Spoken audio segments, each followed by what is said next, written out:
Со дня признания независимости Абхазии Республикой Никарагуа прошло 12 лет. За это время между двумя странами сложились теплые дружеские отношения. Представители нашей республики не раз посещали Никарагуа. Большая часть фотографий, представленных на выставке, сделана фотографом Александром Поповым, который был участником одной из поездок.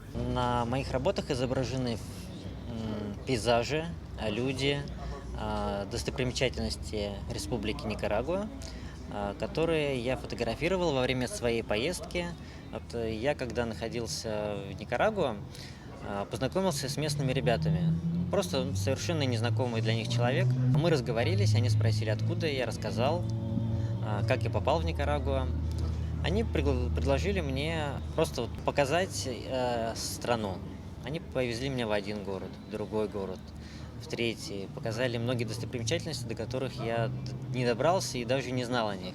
Среди представленных работ много фотографий со вторым президентом Сергеем Багапш, сделанных во время его официального визита в Никарагуанскую республику. Никарагуа – вторая по счету страна, признавшая независимость Абхазии. Мы вам очень благодарны за то признание нашей независимости и считаем себя очень обязанными выстроить такую экономическую и внешнюю политику, чтобы не было стыдно за наши дела и оправдать великое доверие и Российской Федерации, и Никарагуа за этот серьезный и очень сильный шаг.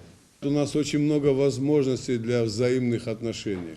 Между двумя странами подписан ряд соглашений о сотрудничестве. Однако, по словам представителей консульства Никарагуа в Абхазии, которое открылось больше месяца назад, эти соглашения нужно подкрепить реальными проектами. Мы хотим ускорить процессы подписания этих соглашений, первое. Второе, мы хотим, чтобы эти соглашения были подкреплены какими-то проектами, чтобы они начали работать.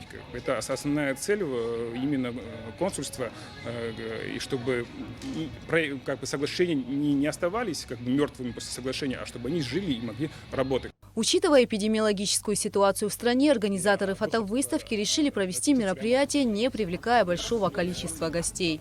Почему мы не пригласили сегодня всех? Это опять-таки открытие именно фотовыставки, сократили, массово не сделали, а дальше фотовыставка будет проходить 2 дня. Народ, по сути, сможет приходить спокойно, смотреть, наслаждаться фотографиями. И опять-таки у нас будет видео проходить здесь, о Никарагуа рассказываться, тоже можно будет наблюдать за всеми этим. Часть фотографий для выставки предоставило посольство Никарагуа в Российской Федерации. Всего на экспозиции представлено около 70 работ. Выставка проходит в конференц-зале гостиницы «Атриум Виктория» до 19 сентября. Гугуца Вардания, Михаил Братухин, Абхазское телевидение.